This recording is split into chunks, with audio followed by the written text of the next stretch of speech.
All right. So decolonizing your mind is probably a very difficult thing for most people to do.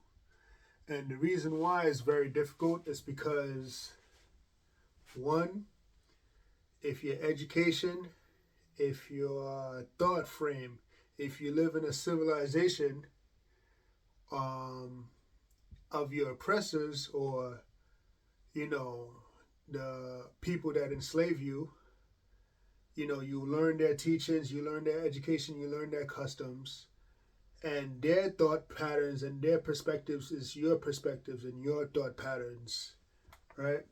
So it's very hard to unlearn this, especially if you've been living in an environment that's only one sided. So for people of African descent, decolonizing your mind is going to be very hard. But I have some few tips in how to do it, right?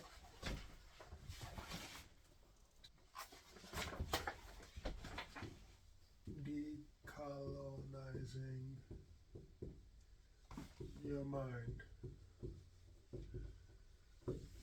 So, one of the first things you need to do is diversify your sources of information. Number one, diversify your sources of information.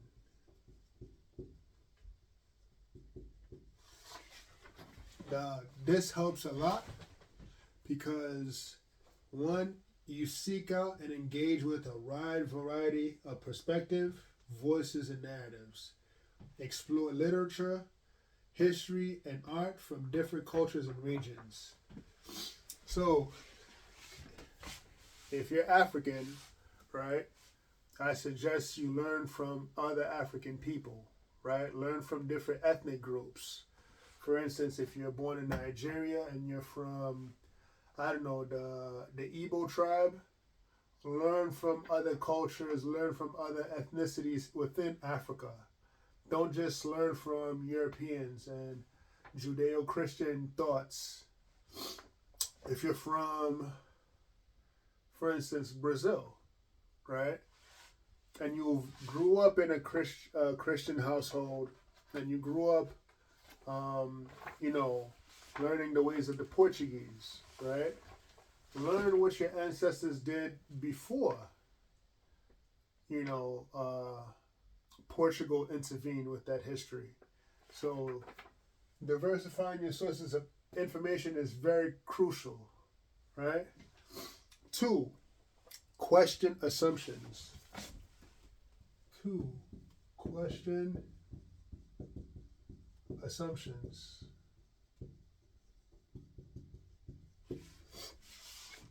It says, challenge the assumptions and stereotypes embedded in mainstream narratives. Ask critical questions about the information you receive and the perspective presented.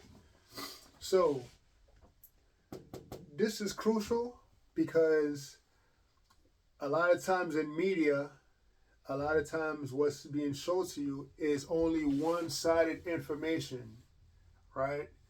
You know, they say history's written by the winners, but we never ever hear the other story and the other side of, you know, the losers, or they may not be even losers.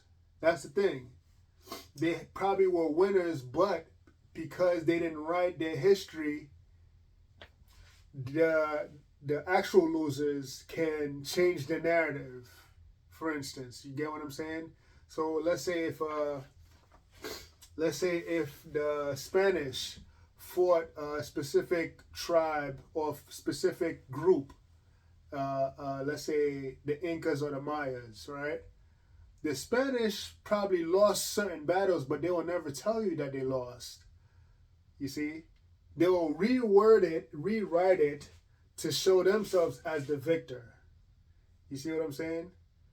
So this is why you need to question assumptions. Find out the other side of the story. I think there's a saying like, okay, the hunter always tells you he defeated or killed the lion, but you never hear the lion's end of the story. What truly happened, right? Did the hunter play fair? Was the hunter on the verge of death, but something happened? So this is why question and assumption is so crucial. Also, when you question assumptions, right, it says challenge the perspective that's being given to you. A lot of times they present you as an indigenous person in a bad light. They present you in a bad light. So you have to question the authenticity of the scholars that wrote information about your people and your past. So number 3, cultural immersion.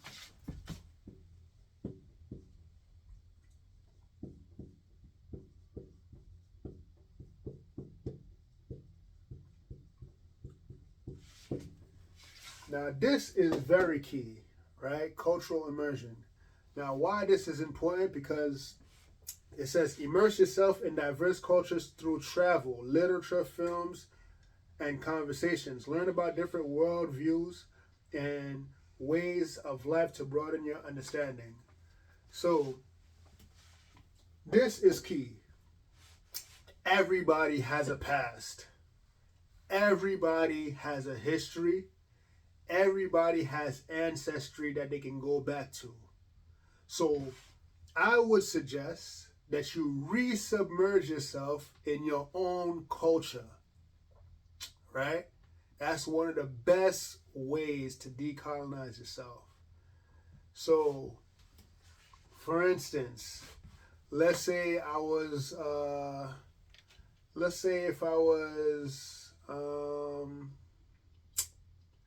born in Ghana, right? The Ashanti ethnic group, right? The Ashanti tribe. In Ghana, they speak English, right? Because they were colonized by the English. So now that colonialism is over, well, it's kind of over. We have a neo-colonialism type of thing, right? So, but because of the internet, because I have family, because I have grandparents, because I have, perhaps my great-great-grandparents who are alive, right? Perhaps there's other people in the Ashanti tribe that have history, that have a knowledge of what life was like before colonization. So I resubmerge myself within my own culture, you see? The same could be true about, let's say, the people of Jamaica, right? They speak English there, and they have a new culture because of it. But what was their culture before? That may be a little bit more difficult. You would have to explore Africa to see where you came from, right? Or you can learn about other different cultures. That's one of the great ways to submerge yourself in culture. Learn the music, learn the language, eat the food, travel, right? Return back to your roots. This is what it is. Return to roots. You see? So number 4, relearn history. Relearn history. So the idea of relearning history is as examine historical evidence from multiple perspectives. Like I said before, when you question assumptions, you only hear one side in history. You don't hear multiple sides to paint a bigger, better view, right? Because sometimes, in European history, they'll tell you the Europeans won and the other side lost, but they never explain why they lost, right? Or maybe this victory can be exaggerated, right? To paint a specific narrative that's false. You see? So this is why relearning history is crucial. Learn it from the other side. You see? So if they told you, you know, Japan and China had animosity towards each other, right, in the past, this is facts, right? Um, don't just learn about the Japanese side. Learn about the Chinese side. You see?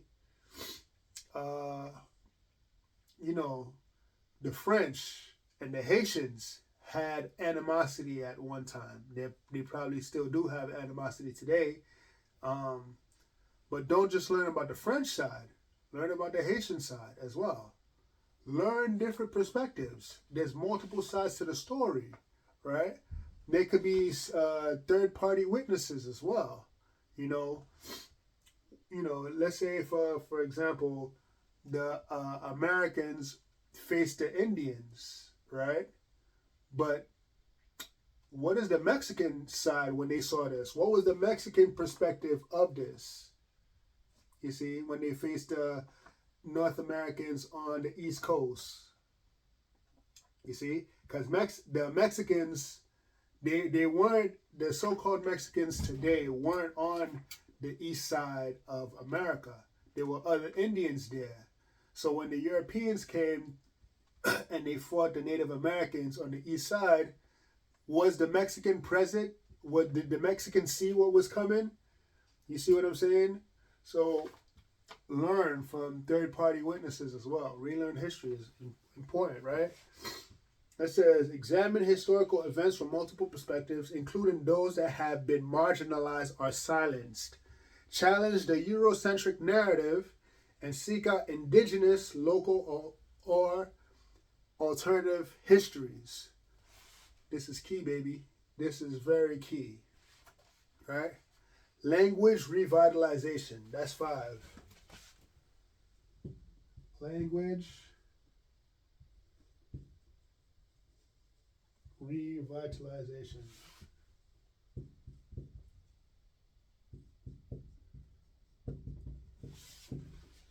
So, language revitalization. Learn the language of your people. That is key. Language is the key, is to open the door to culture. Why people think the way they think.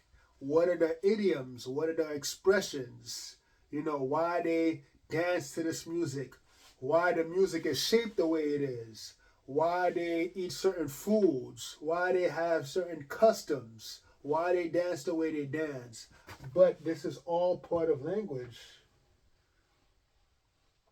Right? Learn language. You see? So, for instance, you know, there's some people who have, let's say, Puerto Rican and Dominican grandparents and parents, but when they come to America, when they because their parents come to migrated to America or immigrated to America, right? The children, they don't speak Spanish anymore. Some of them, not all of them, but some children, they don't speak Spanish any longer, right? So learn the language, revitalize the language, right? It says learn or reclaim languages that was suppressed or marginalized during colonial periods. Language is a carrier of culture and identity. So, especially if you're African, right? A lot of Africans either speak English, they speak French, they speak Portuguese. So, relearn your mother tongue. Relearn your mother tongue. Whether it be Hausa, Yoruba, whether it be Zulu, it don't matter. Learn your mother tongue. The people of Congo, they speak. Some of them speak English. Learn your mother tongue. Learn it. Revitalize your language. You know. Don't be Americanized. Don't be westernized. Don't be Arabized, right? Learn the tongue of your people because that can open up so much doors to perspectives, different perspectives. It makes you more eclectic, right? Language is very spiritual. Language is very spiritual, right? What you speak, that comes out your mouth, right? When you meditate, when you connect with the great beyond, when you connect with your creator, language is very important. Number 6, decolonize education. So number 6, decolonize education. Now it says advocate for educational curricula that incorporate diverse perspectives and histories. Encourage the inclusion of indigenous knowledge and contributions from non-Western civilization. This is cool. This is cool. We have to be proactive when it comes to decolonizing ourselves. We have to teach our children, if you have children, we have to teach our neighbors to decolonize education. Because a lot of our education, like I said in the beginning of the video, was from Western perspectives. The world is westernized in a sense, right? You have a capitalist society in many countries. So we have to decolonize education too. When it comes to religion, spirituality, when it comes to math, when it comes to science, history, what is the African perspective? Did they approach math in a different way? Did they approach science different? Because I guarantee you, the way Europeans think about science is probably not the way the Native Americans viewed science.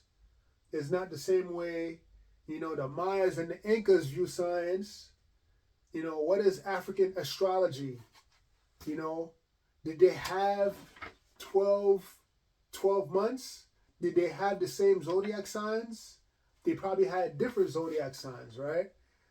Another thing too, the southern hemisphere in the world is following the northern hemisphere's time and celebrations, which makes absolutely no sense because right now it's winter or fall in the northern hemisphere, but the southern hemisphere is going through summer and spring, so their seasons is completely reversed, but yet the southern hemisphere is following the northern hemisphere because they were colonized. So decolonize education, go back to the time. You see, spring starts in March in the northern hemisphere, but in the southern hemisphere, it starts in September or October. This is crucial. So all of our understanding of time, seasons needs to change. You see?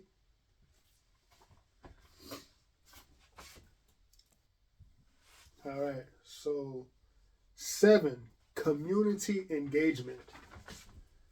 7, community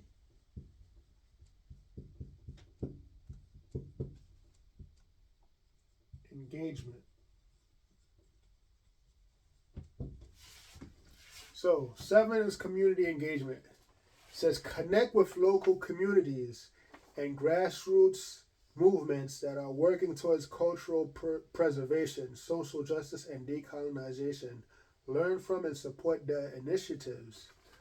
This is cool because community engagement, what that really entails is actually being physically present with these indigenous groups, actually participating in the culture, actually being proactive and meeting other people, other like-minded people that want to decolonize themselves as well. So community engagement is fantastic, right? Number 8, mindful consumption. I'm gonna put it over here. Number 8, right? Mindful consumption.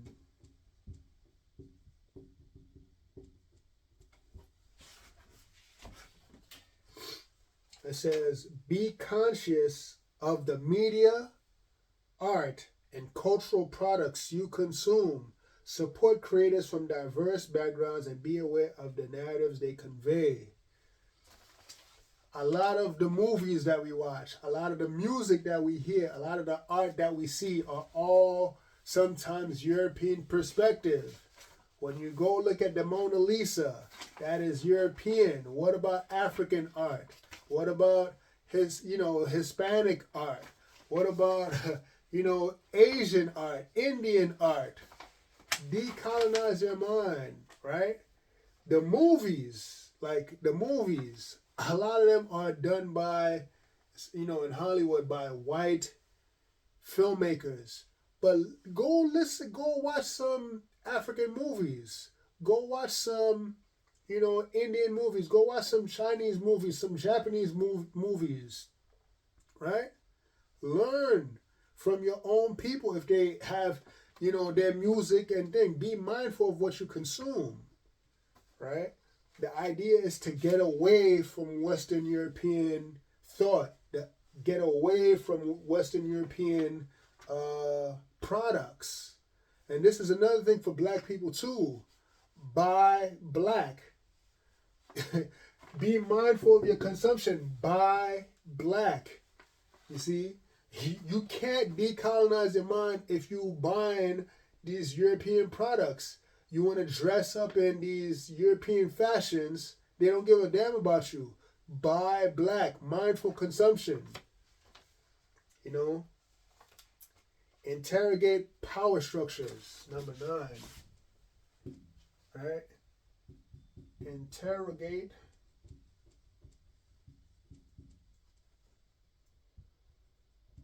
power structures.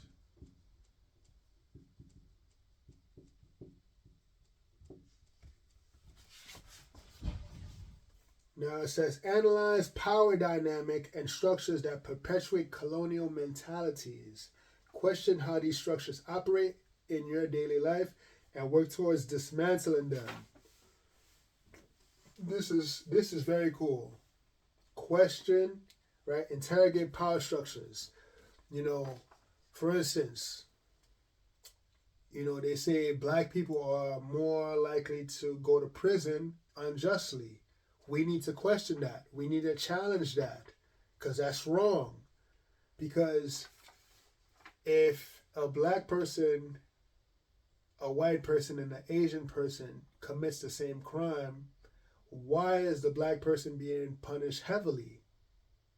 That's not fair. You see, why are they punished more heavily than the other groups?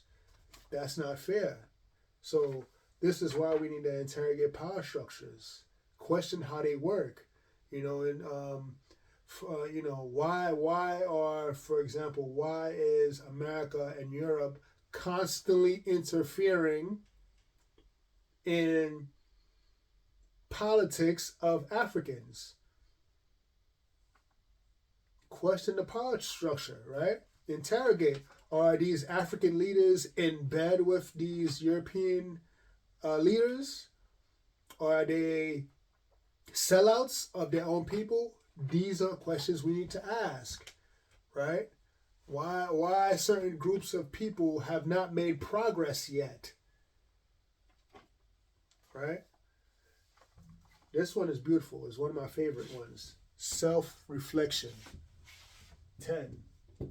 Self-reflection.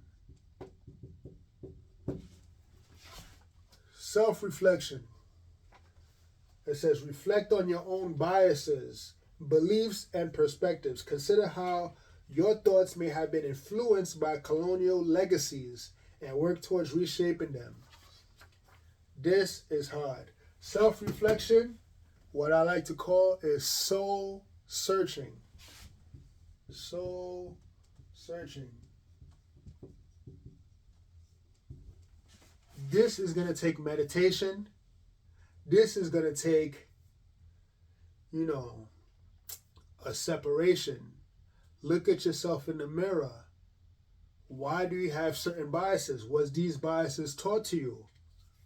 You see, for instance, I'll give you an example. Colorism is huge.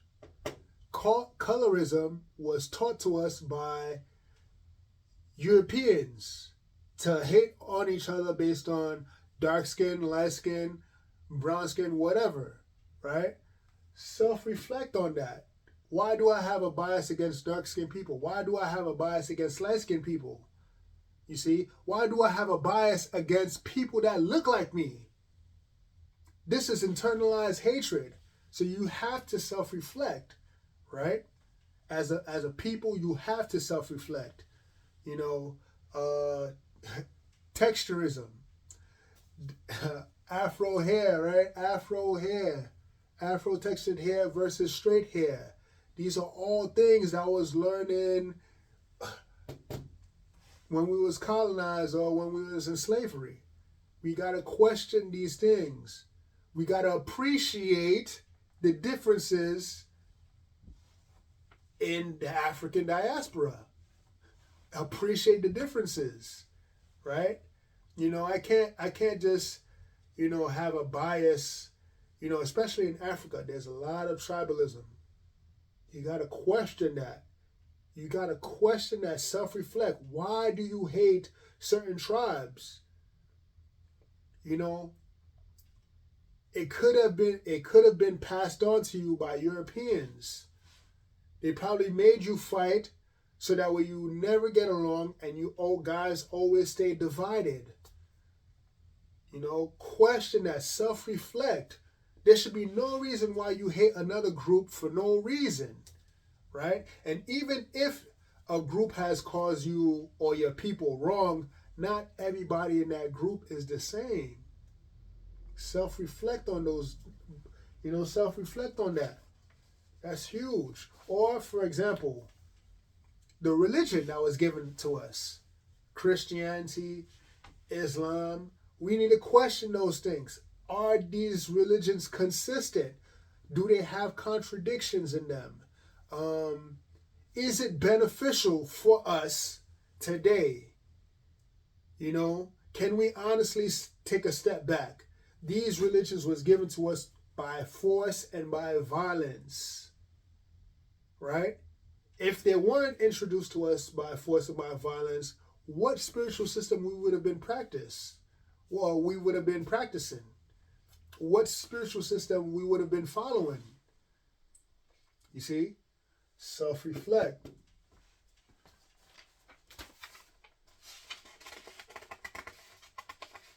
Decolonization is not so easy.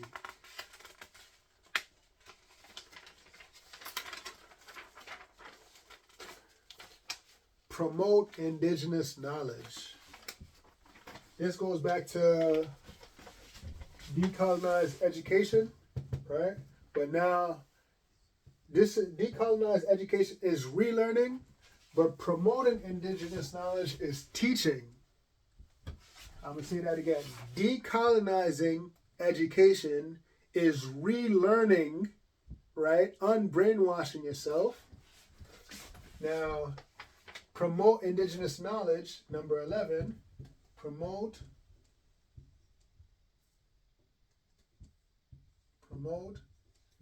indigenous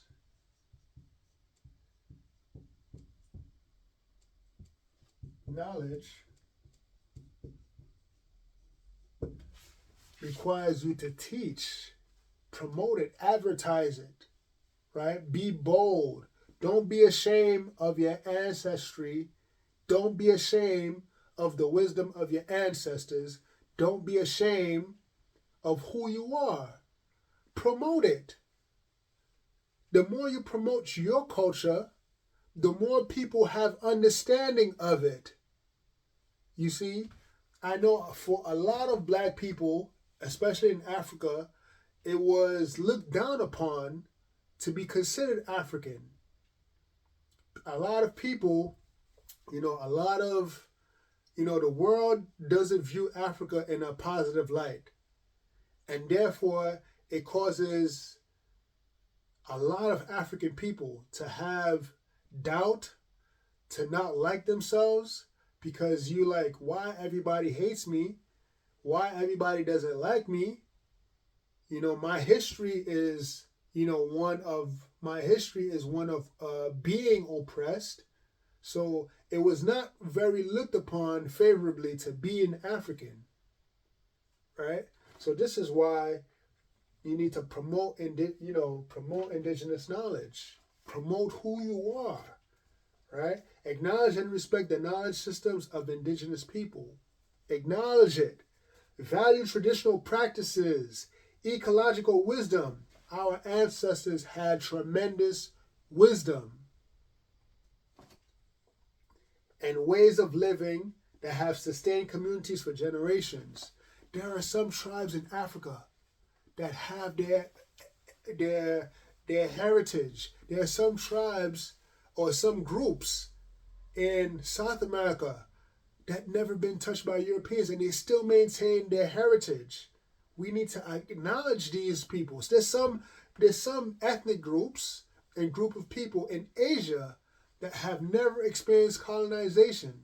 We need to study these people, understand, their spiritual system, their belief system, how they walk, how they move, right? Because their culture stood the test of time. They were not, how would I say, they were not mingled with or violated in that sense. Decolonize relationships. This is a hard one, right? Decolonize relationships.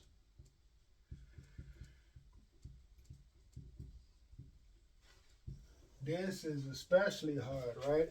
Examine your relationships and interactions. Be aware of power dynamics and strive for equitable and respectable connections with others. Examine the friendships, examine the connections that you have. If these people are coming from a place of arrogance, ignorance, superiority, you need to drop these people. They're not good for you. If these people don't care about who you are as an individual, if they do not care about your well-being, if they do not care about your self-discovery, if they do not care about you being culturally immersed in your culture, drop these individuals. They don't care about you. They don't even want to learn about other cultures. Drop these individuals. They're not your friends.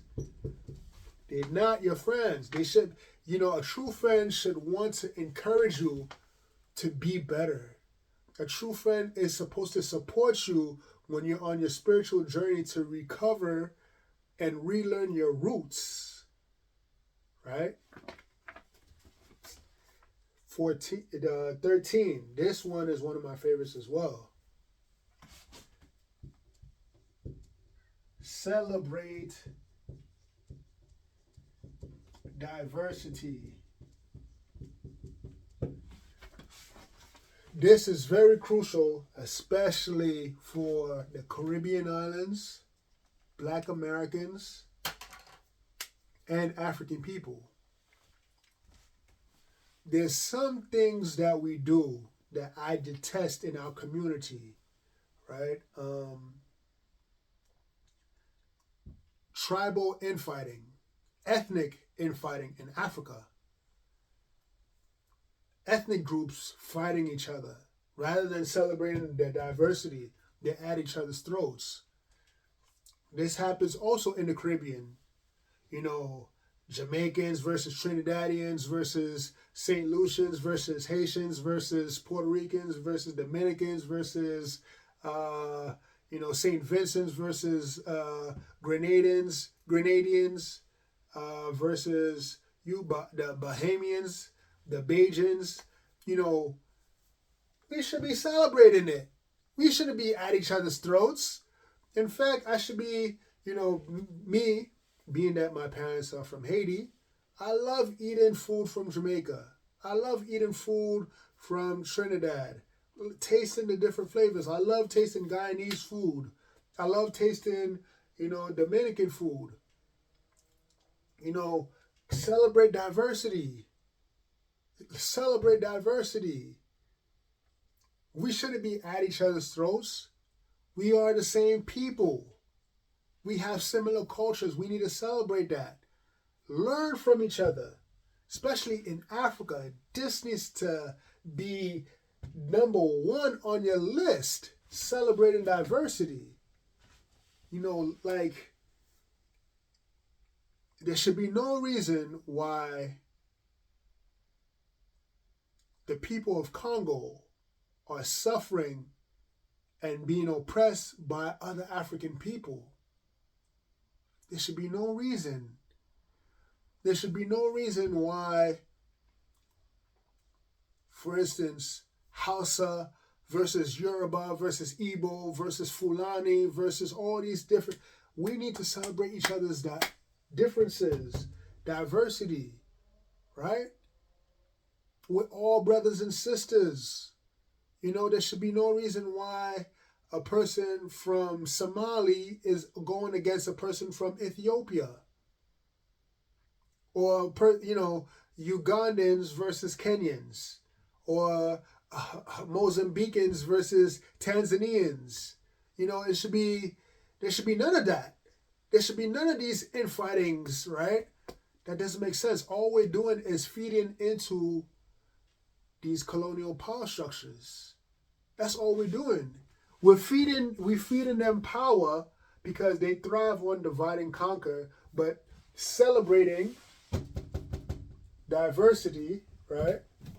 Celebrating diversity helps us bridge the gap of cultures. It helps us bridge a gap and have understanding. You see? So I hope this video was useful. I hope that you can decolonize your mind, because it's very crucial. Very, very, very crucial, right? So, later.